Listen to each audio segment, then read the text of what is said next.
"He's my boyfriend, Liam. Back off." Maya's voice, sharp and commanding, sliced through the vibrant, clamorous hum of the Seattle public market. Her green eyes blazed, and Liam's smirk faltered, a craft beer dripping down Michael's jacket. In that heart-pounding moment, a tech mogul's burgeoning affection collided violently with venomous, deeply rooted prejudice, setting the stage for a tale of resilience, profound personal growth, and ultimate triumph. Will Michael Chen, the brilliant, quiet force of innovation, rise above the racial taunts, shadowing his every step within the cutthroat world of Seattle tech? Can Maya Vance, whose true identity and power remain shrouded in mystery, leverage her formidable influence to truly silence his tormentors, or will their relentless cruelty finally shatter his dreams, leaving him broken and disillusioned? Stick around for jaw-dropping twists. The glass and steel towers of Apex Innovations pierce the Seattle skyline like colossal, crystalline sentinels, each gleaming facade a monument to ambition. Inside, the atmosphere was usually a controlled chaos of innovation, ideas, and high-stakes coding. Michael Chen, 32, a quiet prodigy, stepped off the elevator on the 30th floor. His short, meticulously maintained dreadlocks framed his face, a distinctive feature that set him apart, contrasting with his tailored charcoal suit. His deep brown eyes, sharp and analytical as any sophisticated algorithm, scanned the sprawling open-plan office with a clarity that had earned him whispers of awe and envy amongst his peers. He was undeniably the firm's rising star, a reputation solidified by his uncanny ability to foresee and solve complex coding challenges. Colleagues reluctantly dubbed him the architect for his code, which was not merely functional, but exquisitely elegant, a veritable work of art that had revolutionized several major tech platforms, saving Apex Innovations millions. His latest project, a daring AI integration for a highly classified government contract, had recently secured Apex a multi-million-dollar deal, further solidifying his indispensable value to the company. Yet, as he strode purposefully towards his sleek standing desk, a palpable tension permeated the air. It wasn't the usual buzz of creative energy. It was a silent, insidious venom, clinging to his black skin like a persistent, cold morning fog, a daily, suffocating reminder of the unspoken battles he fought simply by existing in this predominantly white space. He felt the subtle shifts in conversation as he approached, the quick, averted glances, the forced cheerfulness that masked thinly veiled resentment. Liam Vance, tall, impeccably dressed in a custom suit and radiating a preppy arrogance, leaned casually against a polished glass pillar just a few feet from Michael's designated workspace. His blonde hair styled, his blue eyes glinting with unconcealed malice as Michael approached. Liam was the heir to a mid-sized tech empire, connected, privileged, and used to getting his way. "Morning, Michael." Liam purred. His voice, though superficially polite, was a blade wrapped in silk, designed to cut deep. "Still coding for the diversity quota, I see. Must be nice to have your spot guaranteed." The words landed like a physical slap, devoid of subtlety, immediately drawing snickers and knowing glances from nearby developers, many of whom were part of Liam's exclusive, often hostile, inner circle. Michael's jaw tightened, a muscle clenching almost imperceptibly beneath his skin. He felt the familiar surge of indignation, hot and bitter, but he mastered it, his gaze remaining locked on his multiple monitors where lines of complex code danced in hypnotic, logical patterns. He would not give Liam the satisfaction of a visible reaction, not today, not ever. His fingers, long and agile, flew across the keyboard with practiced ease, each click a defiant beat against the whispers and veiled insults that followed him like unwelcome shadows through the corporate halls. Michael thrived in this chaotic innovation hub, his mind a steel trap for the intricate patterns and hidden flaws in data that others, despite their elite pedigrees, consistently missed. He'd grown up in a working-class neighborhood in Tacoma, just south of Seattle, a place where every dollar was hard-won, every opportunity a fiercely contested battle against circumstance. His single mother, a tireless seamstress, had instilled in him an unshakable work ethic and a belief that brilliance could emerge from anywhere. That grit, that unwavering determination, had carried him through MIT on scholarship, then through Apex's grueling interview process, where he'd outshone candidates with far more privileged backgrounds using nothing but his raw, undeniable talent. But to Liam and his clique, Michael was perpetually an outsider, his heritage a perceived stain on their pristine glass and chrome world. He doesn't belong. Liam muttered under his breath to Chloe Sterling, a smug junior developer with a designer watch that cost more than Michael's monthly rent. Her laugh, shrill and cruel, echoed through the vast office space, a deliberate slice through the professional hum intended for Michael's ears. By noon, the insidious sabotage began to spread, quiet at first, then like a malignant wildfire through the company's internal networks. Michael was preparing for a crucial client presentation, a culmination of months of work. His system suddenly flagged errors in his AI integration. Then, a Slack notification pinged Michael's personal channel, marked Urgent Anonymous. The message read, "Michael's a hack. His code is buggy. Don't trust his commits. He's slowing down the whole team and might jeopardize the government contract." The words seared, each one a dagger aimed directly at his professional integrity. Moments later, he opened his email to find a client complaint conspicuously forwarded by Liam, questioning Michael's reliability based on unforeseen errors. Michael's pulse quickened. His code was rigorously tested, flawless. He knew with chilling certainty this was engineered. This was not incompetence. This was a calculated, vicious attack. He stormed to HR, his footsteps resolute, a folder clutched in his hand containing irrefutable audit logs and time-stamped version control data proving the malicious alterations. He had traced the tampering to an IP address within the office, not his own. "Liam Vance tampered with my work, Mr. Finch," he stated, his voice steady despite the tremor of anger beneath it. The HR manager, a perpetually weary man named Mr. Finch, barely glanced at the meticulously compiled evidence. He fidgeted with his tie. No hard proof linking it directly to him, Mr. Chen. IP addresses can be spoofed, shared. Interdepartmental disputes are best handled between colleagues. Perhaps it was a miscommunication, he sighed, waving a dismissive hand. The dismissal stung, a sharp reminder of the firm's unwritten rule. His race was perpetually a hurdle, never a strength to be championed. Back at his desk, his phone buzzed with a text from Maya, the enigmatic major investor he'd consulted on a complex AI portfolio just a few months prior. Their initial meeting, a tense hour of deep technical discussion, had unexpectedly blossomed into a series of casual coffee dates and long late-night calls. "Dinner tonight?" her text read. "You're stronger than their noise.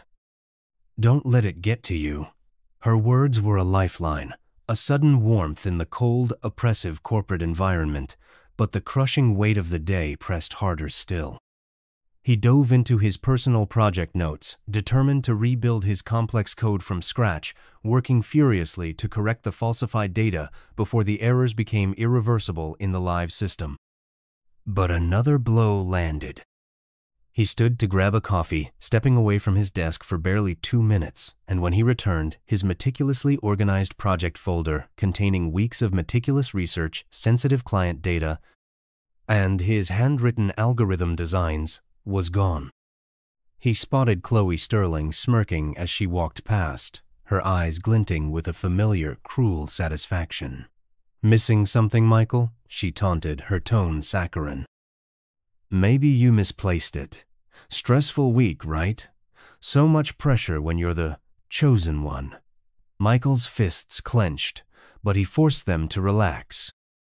He would not give them the satisfaction of a visible crack. He walked away, his resolve a quiet, burning fire.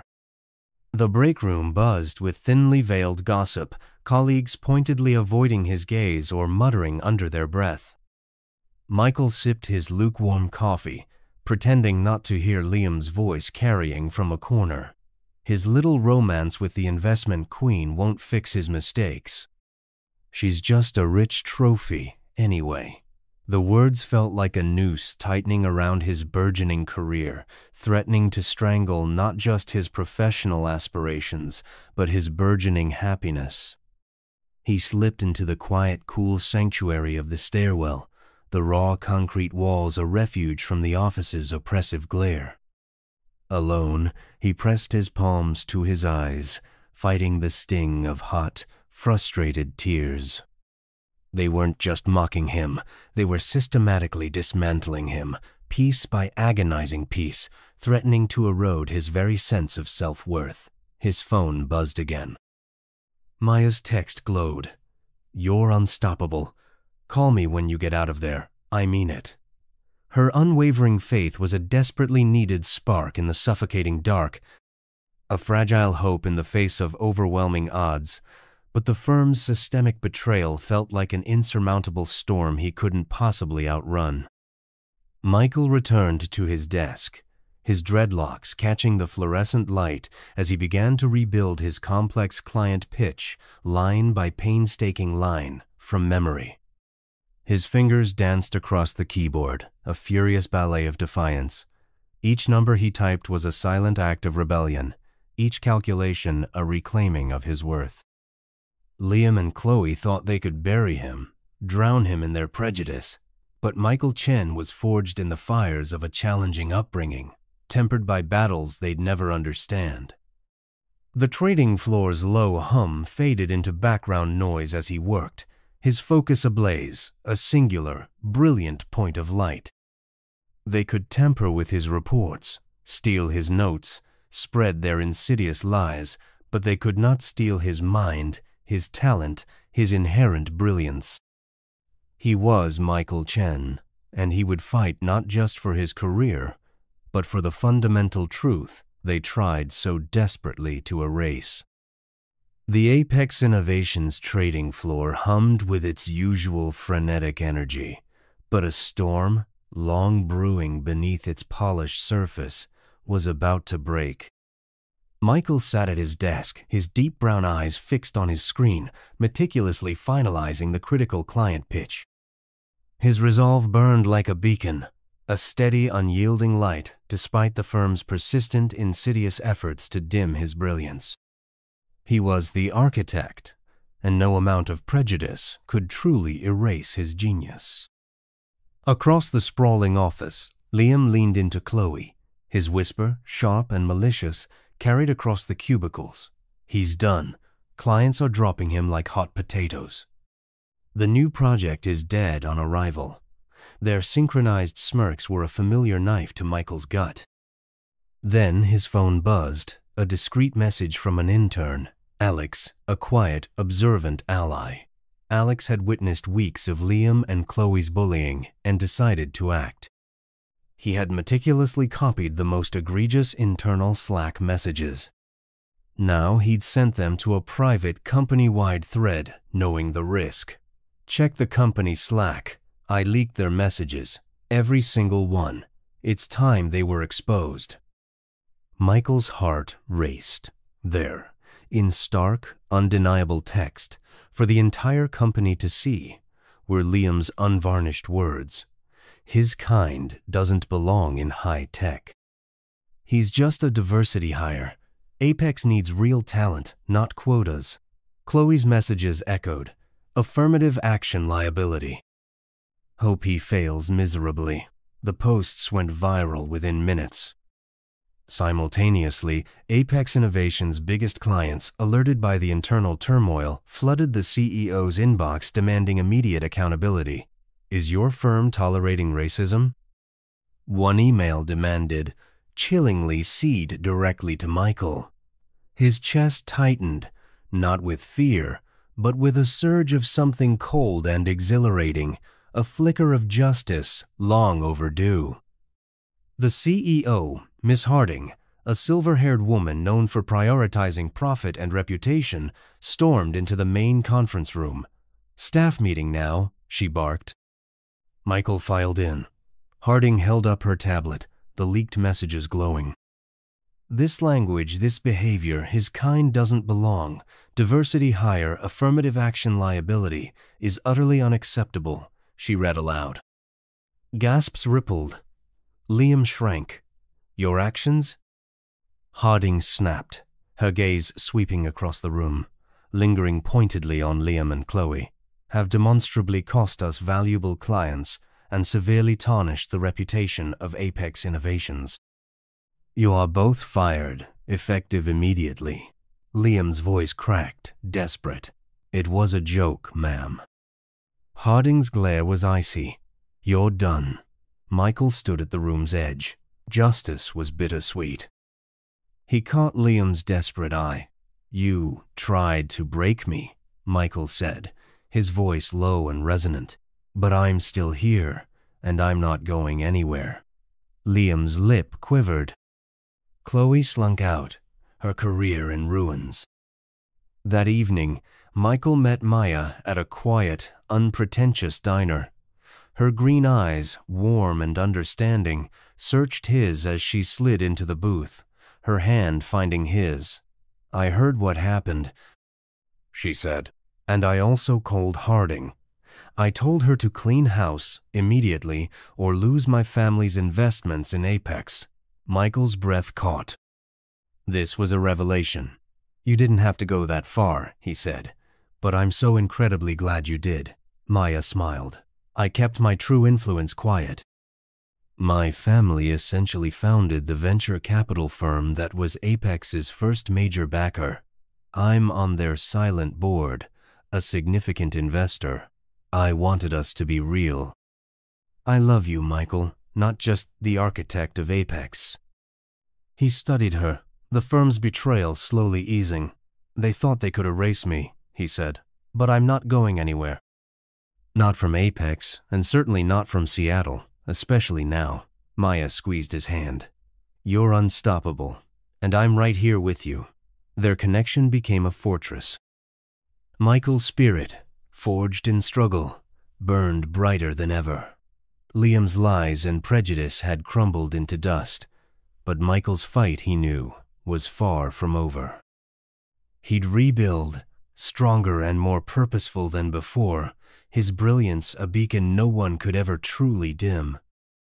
The Seattle skyline shimmered under a velvet, star-dusted sky as Michael stood on a modestly lit stage within the Rainier Community Center, his voice resonating through the hall, rich and clear, filled with newfound confidence. His suit, crisp and commanding, reflected the golden glow of the Tech for All Gala, celebrating his Coding for the Community initiative, launched with Maya's unwavering backing. The hall buzzed with young coders, leaders, and parents. "Good evening, everyone," Michael began. "I'm Michael Chen, a black man who was once told he didn't belong in the elite world of high tech." A hush fell. "At Apex Innovations, they mocked my heritage, they dismissed my ideas, they even tried to steal my dreams and my work.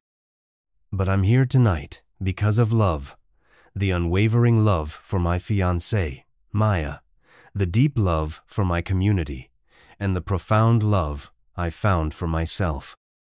This Coding for the Community initiative is my fight, my purpose.